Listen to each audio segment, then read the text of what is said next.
Now we have a 4-part series, Mr. Chumley. Yeah, it's a 4-part series covering the Akai X7000 sampler keyboard. It was one of their earliest samplers, and we're just going to, in each episode, we're going to take you through a little bit of restoration and repair, and we hope you find it useful. Every episode will have this introduction, so don't be confused. So we hope you find all of this useful. Take care, watch the vids, enjoy, and we'll see you on the next episode of Take the Fear Out of Gear with me, Jason Bangers. And me, Mr. Chumley Warner. Thanks for watching, guys. Hit like, hit the bell, subscribe, please.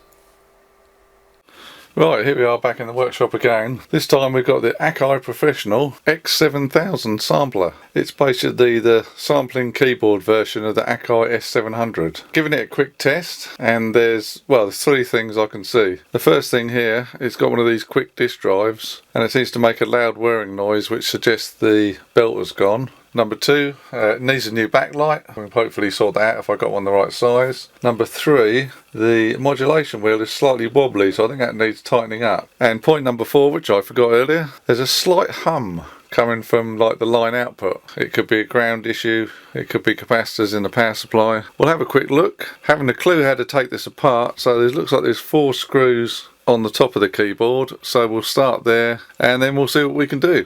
So the screws you need to take out. We've got one there, one there, one here, one here, one there, and one there. Then you've got 4 on top. 1, 2, 3, 4. And then once you've got those out, the top will actually hinge back, which is really handy. Right, well, that isn't too bad. As you can see here, there's 1 screw here, 1 screw here, the same on the other end. At the back of the case, there's 1 here, 1 there, and there's 4 screws along the back. Plus, on these sort of next to these plastic cheeks here, there's 1 screw on each end. Then you can just gently, without putting too much strain on the cables, gently push that back and you can see all the boards and everything. The first fix, the modulation wheel, I've had a close look in there and the actual nut on the potentiometer is loose. So what we're going to do is tighten up that nut and that should fix that. There's the display, which looks quite easy to get to. So we'll have a look at that and then we'll go, there's the power supply down the other end. Right, what I've done is, there's 2 screws here and I've just taken out the pitch controller wheel. Because what you need to do, and that screw there just loosens this plastic bit off. Also take these 2 screws out, like on this one, and then lift it out. Take the screw off there, lift that plastic bit off, then you can get to the little nut on the potentiometer, tighten it up, and then it's nice and tight again. Do the reverse, and that's what you've got. And there's no more wobbling, and there it is. So I'll put the 2 screws back in that one, and then the next thing we'll have a look at is the display quickly.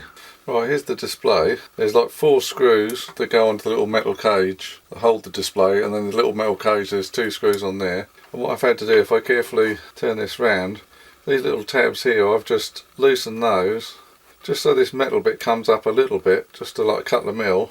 Then you can take the old backlight out, you can move it, because otherwise it's stuck fast. But what you want to do is get your new backlight, and as you've got a bit of room there, push that in on top of the old backlight, push them both in so they go all the way across, and then you can solder these 2 bits to the inverter wire which is over here. So I'll get this in first and all set up, soldered on, then I'll show you it on the frame. Right, okay, after all that, try putting a new backlight in just underneath the other one, but it was too tight and the inverter won't run it because you've got the black and red wires coming from the inverter up to the original backlight. The original backlight's not working anyway, so I've left the backlight in there, reconnected it, so it's got 3.9 volts, it's not doing anything. Display works fine, so that's the main thing, so you can see the display. So I think you've got to have a special backlight for these. I recommend, if the display's working, just leave them alone. Right, the ground hum, we'll do that next. Right, I was just having a look around near where the mains comes in here, and I noticed there's I don't know why they've used a blue one, but there's a blue wire coming off the ground connection where the Euro lead comes in, and the wire was just hanging there, so it was not actually connected to ground, so that could be why I had a mains hum. There's a little screw there which just screws into the chassis, so I've just put the wire underneath the screw, so we've got an earth. And I've tested, I've put the multimeter on here and here on the metal chassis, so we've actually got an earth now, so hopefully that might get rid of the ground hum, so that might be that thing done. The only other thing is we're going to have a look at the quick disk drive. Right, well this is the back of the quick disk drive, the metal case. What you have to do first is there's the quick disk drive connector, so you can actually, from here, you can get your fingers in and pull that out. And then what we'll have to do, I think there's a bit like the S900 samplers, I think there's 4 screws underneath the keyboard. We'll take those out and then see if we can slide the quick disk drive out. Well, we're getting there slowly. Right, so I've obviously taken the cable out the back. Then we've got 1, 2, 3, 4 screws, and definitely the drive is loose, so that's good. So I think this plate needs to come off, this plastic plate. So I reckon there could be a screw there and a screw on the other side, so we'll have a look. As I said, we've got the floppy disk drive connector here. Just to the right of that, there's 2 screws, and if you undo those, this cover comes off, which is exactly what we want. And then because I've undone those screws at the bottom,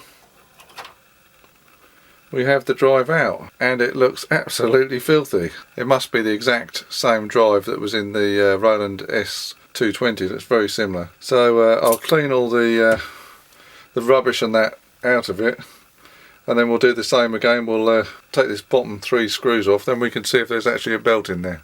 Right, I've just zoomed in quickly to the drive just to show you. So just there you can see the old drive belt is all sticky and all wrapped around the spindle there.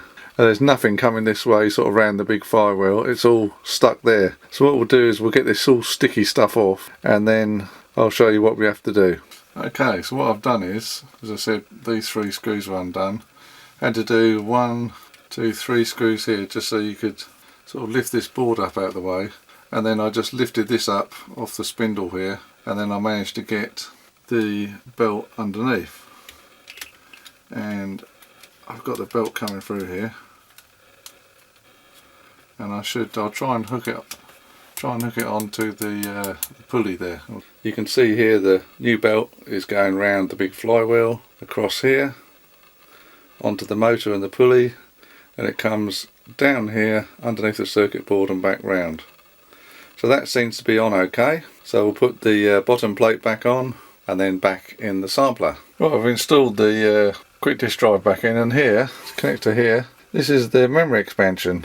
This is the memory expansion for the X7000. So I think we might as well put it in. So it just slots down into that connector like that. So I've got everything back together. I've got a few screws to go back in. But we've cleaned up the quick disk drive. That's been put back in. New belt on. This has been tightened up now. Modulation wheels, that's really good now. It doesn't wobble or anything. The display works, but the backlight has got some strange backlight in. Hopefully we'll find out when I plug it in the studio if the ground hummer's gone, because we've connected the ground, and we've also installed the memory expansion board, so we'll have to see if we've got more sampling time.